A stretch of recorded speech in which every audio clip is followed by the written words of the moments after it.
¿Sabías que un solo camión puede equivaler a miles de autos en daño al pavimento?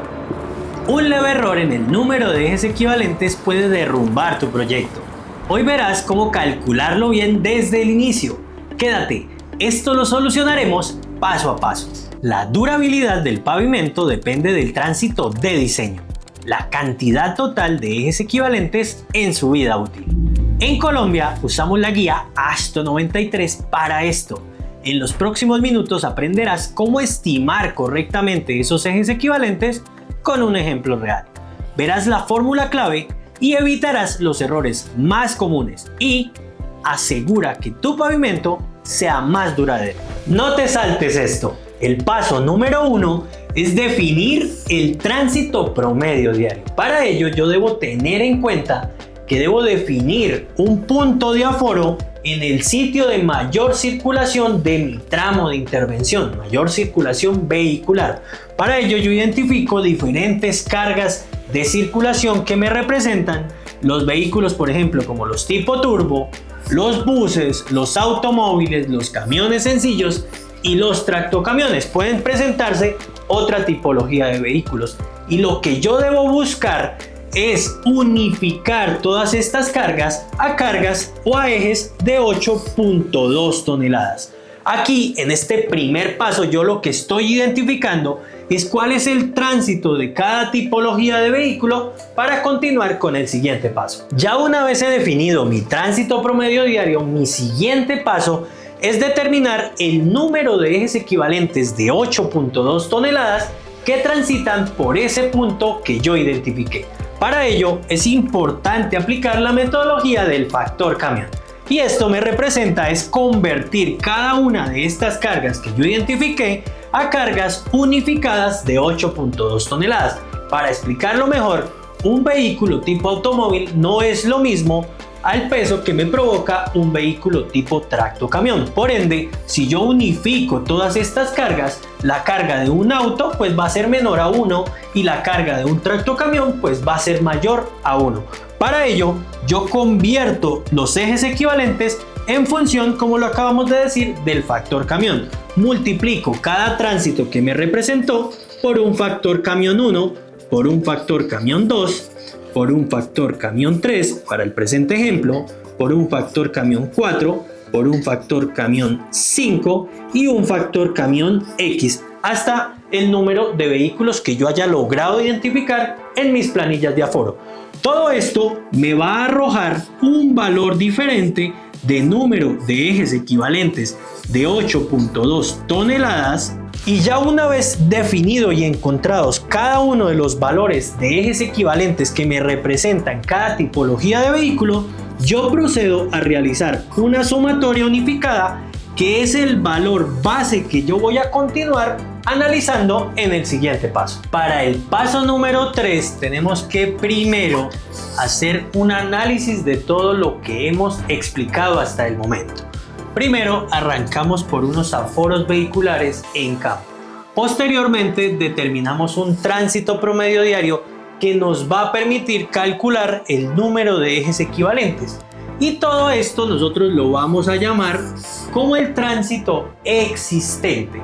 Posteriormente vamos a hacer una proyección que va a estar en función de unos factores de crecimiento que me van a permitir calcular el tránsito generado y el tránsito atraído. Recordemos que un mejoramiento vial me va a por ende aumentar el tránsito a lo largo de la vida útil y también me va a traer mucho más tráfico por el efecto de mejoramiento que yo voy a implementar.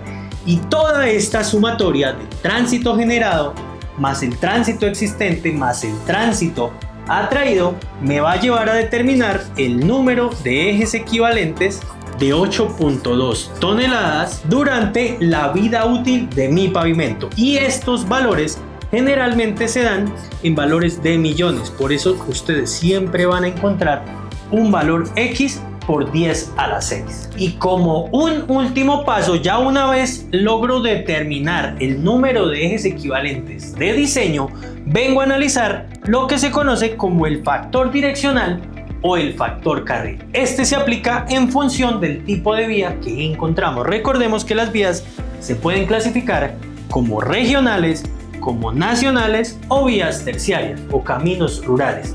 En este caso, el factor direccional lo que va a permitir es clasificar cuál es el número por el cual yo tengo que multiplicar este número de ejes equivalentes para encontrar el tránsito de diseño para el carril. Por ejemplo, para la vía regional, que está compuesta por 2 carriles, uno en cada dirección, puede su merced definir este valor como 1, porque el tránsito puede volcarse hacia la mitad de la vía y afecta a los 2 carriles. En el caso de las vías nacionales y en función del número de carriles que tengan, que pueden ir en una o en otra dirección, ya debes obtener o diseñar un factor direccional por debajo de 1 que te permita clasificar este número que acabas de encontrar de ejes equivalentes para poder diseñar el tránsito del carril, ¿sí? Y en las vías terciarias, finalmente, yo adopto el total del número de ejes equivalentes, entendiendo que el ancho de las vías suele ser muy estrecho y por ende el tránsito tiende a circular por el centro de la vía. Aplica los factores ASTO como el crecimiento, la direccionalidad, la distribución por carril y el factor camión. Revisa la validez. ¿El resultado coincide con tu expectativa? Si no, verifica cada factor. Un error típico es olvidar el factor camión o usar un factor de distribución incorrecto. Para cerrar, recordemos lo esencial. El tránsito de diseño se calcula con la metodología de AASHTO 93.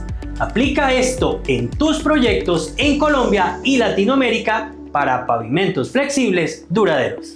Para cerrar, recordemos lo esencial.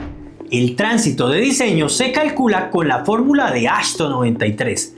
Cada factor influye en la durabilidad, ajusta por crecimiento, por cómo circulan los vehículos, por el daño de los camiones y el valor obtenido en millones de ejes te indica cómo dimensionar capas de pavimento más gruesas o resistentes. Aplica esto en tus proyectos en Colombia y Latinoamérica para pavimentos flexibles duraderos. Eso es todo por hoy. Espero que hayas aprendido a calcular correctamente los ejes equivalentes con AASHTO 93. Si te gustó la clase, suscríbete y comenta qué tema quieres en el próximo video. Nos vemos en la siguiente microclase. Dale like, suscríbete y activa las notificaciones. Déjame un comentario con tus dudas o la sección que más te gustó. Y sígueme para más tips de pavimentos. Si te pareció útil este tutorial, suscríbete, activa la campanita, así no te pierdes ninguna clase de ingeniería vial. Nos vemos en la siguiente microclase.